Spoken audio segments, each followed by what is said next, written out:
First Lady Lisa, epektibo ang pagtulong sa administrasyon.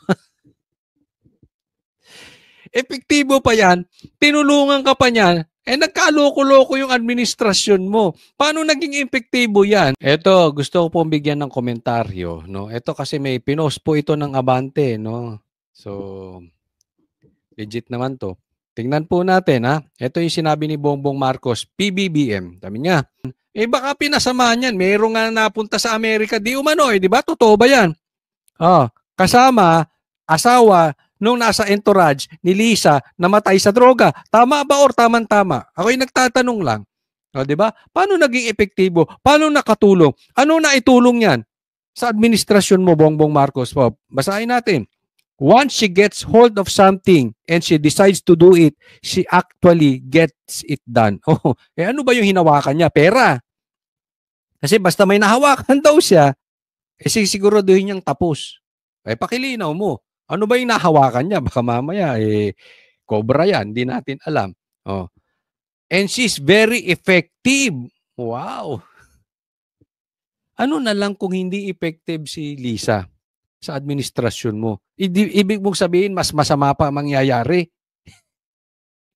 Ito si Bongbong, hindi ko alam kung talaga nga nag-hallucinate na. Kung ano-ano mga pinagsasabi. Bongbong, adik ka ba? Ako yung nagtatanong lang, baka nagtitake ka ng multivitamins o antibiotic na hindi namin alam kasi parang yung utak mo nasunog eh. Oo, paano naging effect? She's a smart girl, wow! Alam mo, ako pang akin lang ha. Pang akin lang ito. Okay? Hindi ito'y hindi natin sinasabing si Bongbong Marcos. Ako'y naniniwala pang kalahatan. In general, alam mo ang success ng isang asawa, depende pa rin yan sa babae. Kasi kung ang babae ay katuwang mo at nakakatulong, okay na asawa yun. Pero sa isang banda, halimbawa, yung asawa mo nag-a-addict. Kasalanan din ng asawa yun. Example lang ha. O baka mamaya, pareha silang addict. Kasi bibihira naman yung mag-asawang isa addict, isa hindi. Unless, di ba, may divine intervention. That is a different story. Diba? Pero, usually parehas yan. So, kung maganda yung nagagawa ng asawa, halimbawa ay walang panloloko sa tao. Halimbawa, ikaw ay presidente. Halimbawa ay ikaw ay isang driver. Halimbawa ay ikaw ay isang waiter. Yung gagawin mo yung trabaho mo ng maayos at tapos. Diba? Halimbawa, ikaw ay karpintero. Ikaw ay kontraktor. Yung tatapusin mo yung bahay ng maayos.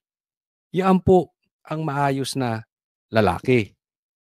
Malalaman mo, kasama niya ang babae doon.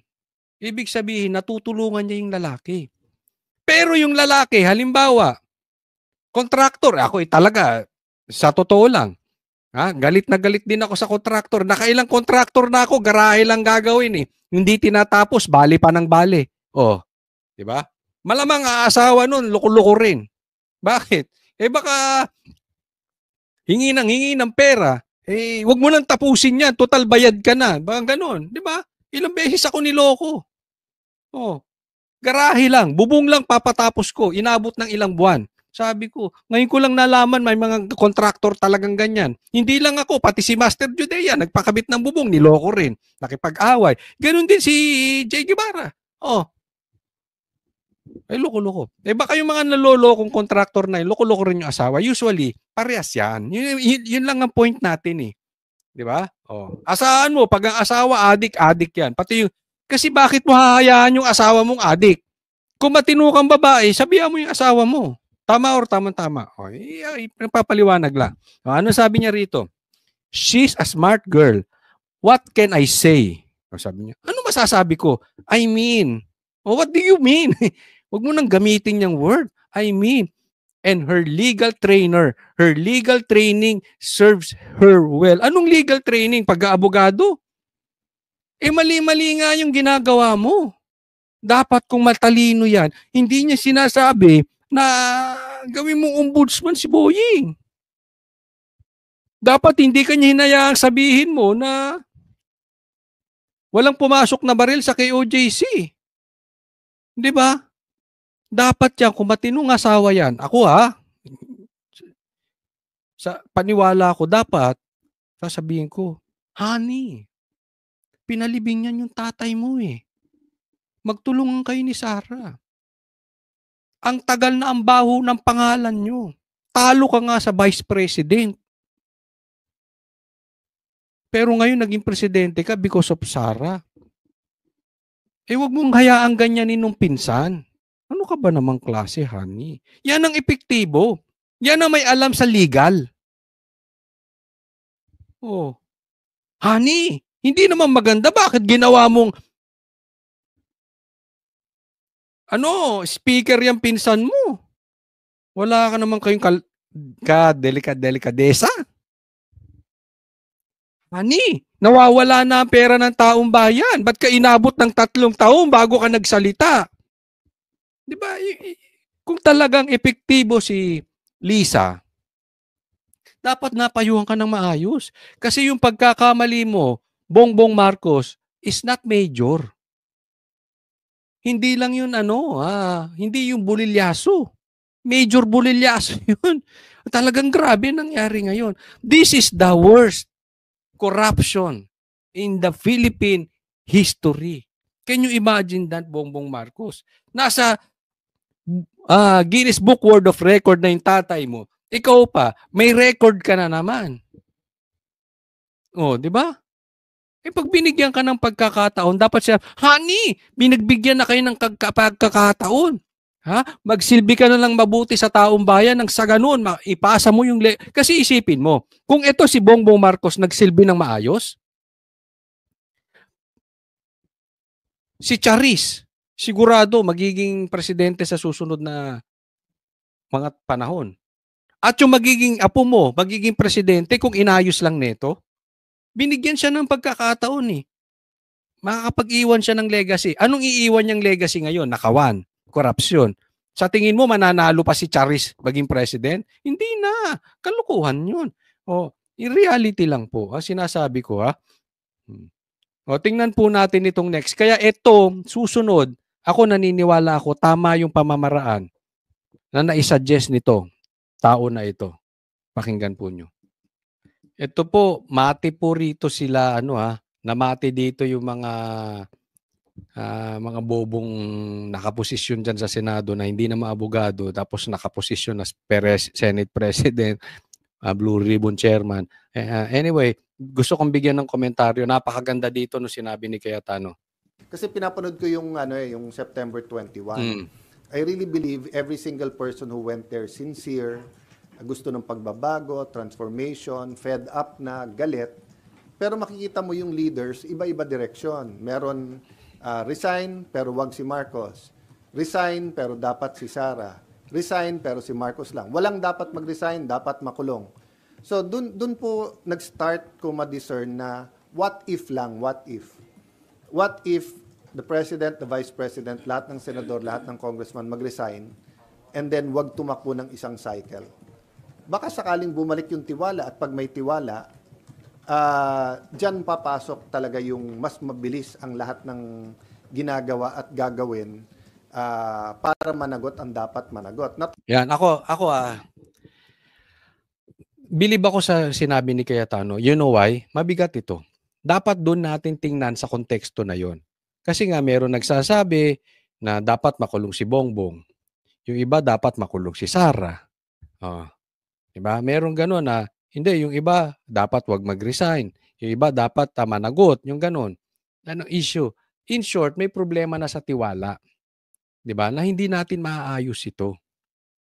So, sinuggest niya mag-resign lahat tapos magkaroon ng snap election. Alam mo, yung tao dapat tiningnan ito doon sa parte ng pag-ayos. Hindi yung, hindi, bawal yun, wala namang snap election. Nagka-snap election di ba? Noong 1986 ba yun? 1987.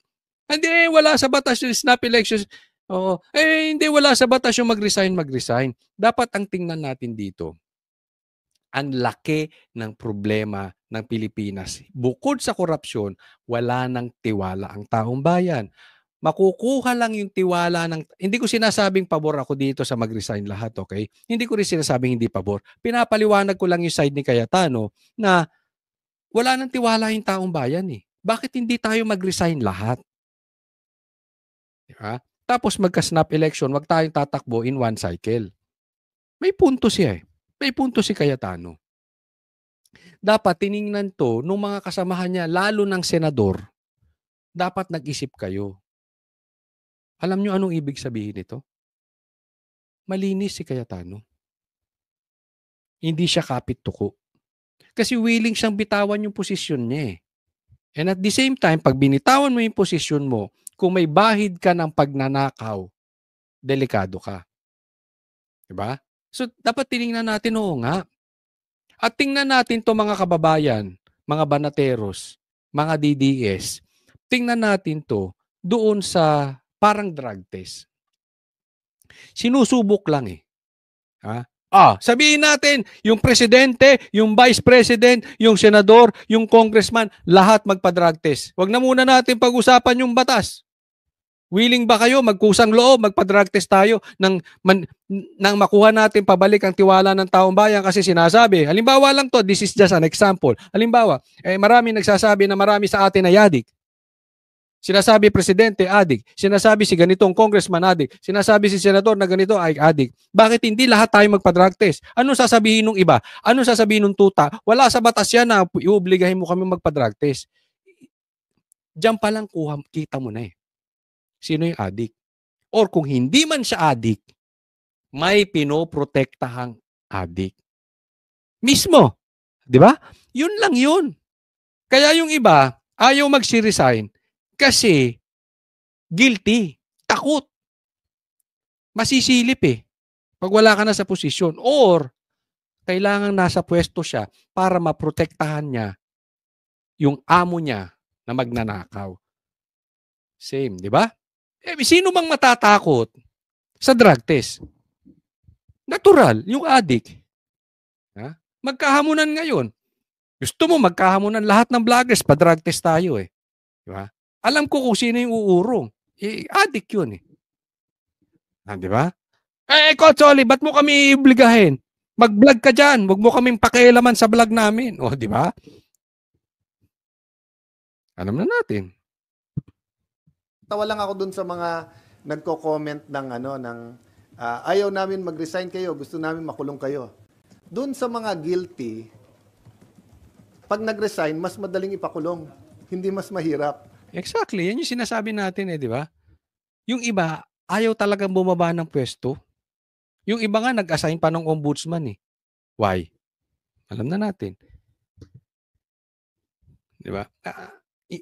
Hanggat maaari, yung ibang mga magnanakaw, bukod sa ganid sa kapangyarihan, ayaw din nilang bumaba sa posisyon dahil pag nabuking yung kanilang pagnanakaw at wala nang tumatakip, makukulong sila.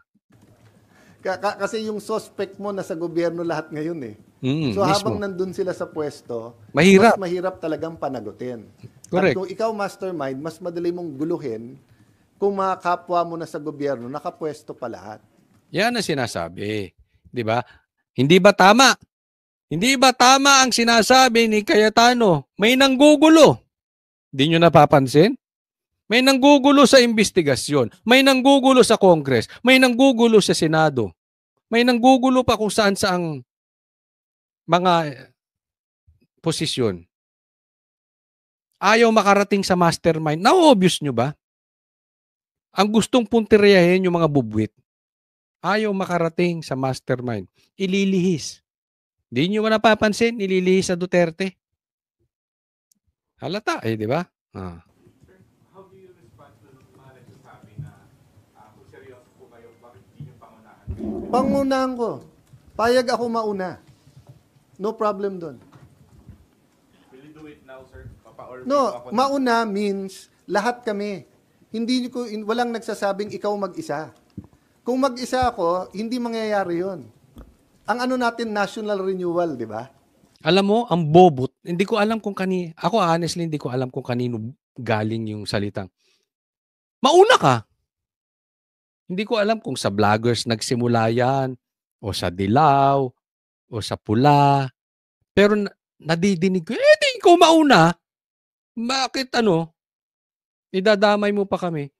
Meron bang ganon? Mauna ka pero hindi kami susunod. Tama si Cayetano eh. 'Di ba? Kaya nga tayo magre-resign lahat para maibalik yung tiwala ng taong bayan. May tiwala naman yung taong bayan kay Cayetano. At saka sa tingin nyo, pag nag-resign siya, mababalik yung tiwala ng taong bayan. Alam ng taong bayan, nakaupo pa rin yung mastermind. Parang tangal. Kanino ba galing yung katangahan na yan? Na mauna ka? Pwede siya mauna, basta susunod. 'Di ba? Ako, gusto nyo, magkahamunan ng mga vloggers. Uulitin ko, pwede ako mauna. Basta sunod-sunod tayo. Na sa drug test, 'di ba? Simple lang eh. Ay, katangahan naman, sino naman na gano'n yan? Kung vlogger yun, political vlogger yun, ewan ko, parang tanga lang. O kung politiko yun, mas tanga lang, So, pag sinabi natin corrupt yung media, lahat tayo mag-resign. May mauna talaga, pero sasabay lahat. Pag isa lang nag-resign, walang mangyayari. Oo, ganun din. 'Di ba? Ang sinasabi ko, mag-sacrifice tayo, hindi mag-suicide. Gusto nila, ako lang mag-isa. No problem, yun ang gusto nyo. Pero it will not solve the problem. The problem... Exactly. Ang gusto natin masolusyonan yung problema, yung trust issue. We'll have new hope if we do it all as a group. Kung gusto nyo mauna ako, basta't may assurance akong susunod kayo. Sen, tingin niyo po, pag pinangalahan niyo po, walang susunod sa inyo? Wala. Ako, ngayon pa lang eh. 'Di ba? Ang daming kumontra. Bakit? Una, madumi nga sila, takot sila. Pag nawala sila sa posisyon, mahahabol sila. Pangalawa, kung malinis man sila, hindi nila mapapagtanggol yung amo nila. Tuta nga eh. Paano sila magkakapera? 'Di ba? Kailangan nila nasa posisyon. Pangatlo, alam nila hindi sila mananalo na sa susunod na pagtakbo. Kasi makikita natin eh. Pag nag-resign lahat, definitely, matutumbok yung mastermind. Pag natumbok yung mastermind, makikita natin sino yung mga tutang nagtanggol. Matatandaan ng taong bayan, hindi na mananalo ulit. Tingin ko, sa ngayon lang, kahit sinong mauna, baka nga hindi eh. Suntok sa buwan naman tong proposal na to. But you never know. Minsan tinatamaan ng buwan. No. Kaya nga gaya ng example ko, di ba? Parang ano lang yan eh. Palabasin mo lang kung sino yung talagang madumi. Yung gaya ng example ko, magpa-drug test tayo lahat. Yung pumalag, yung ayaw, yun na yun. Yun na yung addict. Sigurado yan. Kasi kung hindi, anong alternatives? Kudeta, people power. Hindi maganda. Hopefully, hindi tayo umabot doon. Mhm. But people are talking about some kind of revolution. Oo. I want to talk about transformation and revival instead of people power and instead of revolution. Bakit? Sa mga revolution, you have the communist model, it didn't work. You have the Epal pa yung mga komunistang mga makakaliwa ng mga NPA. fascist model, it didn't work. You have the people power that did work partially and we're proud of. Pero since then, cyclical pa rin yung ating corruption at palala. So I don't think an ordinary people power now na umiba lang ang presidente will solve all of this. But how do you operationalize it, Sen? I don't Considering na wala pong No, I batas don't or- need to. Doon nga ako nagtataka sa mga legal luminaries. For example, si Justice Carpio at yung iba, wala daw sa konstitusyon yun. Pareho ba tayong konstitusyon na binabasa? Basahin nyo Article 10, Section 10 ng Article 7. Ang sabi doon, pag nag-design ang presidente at vice president, agad-agad magmi-meeting. I think within 3 days, ang Congress. And within 7 days, we have to pass a law na magkaroon ng eleksyon for not earlier than 45 days, not later than 60 days. Di ba? Nangyari na po yung snap election. Kung tama ako ng pagkakaalala, bata pa ako noon nasa mga 12 years old, no? Naalala ko yan, nagkaroon ng snap election eh. Anyway, abogado to eh. Kanino kayo maniniwala? Dun sa nagpipiling-piling na tuta? Na wala namang alam? Sa batas? Na mambabatas? O dito sa abogado talaga? So doon din nagsasabi ng hindi kaya ng COMELEC agad-agad. Unconstitutional yon pag hindi nila kaya. Kasi nasa konstitusyon eh. Not earlier than 45, not later than 60 days. Yun, yari ang COMELEC. Kaya lang, yung COMELEC, pero ayaw mo yung COMELEC?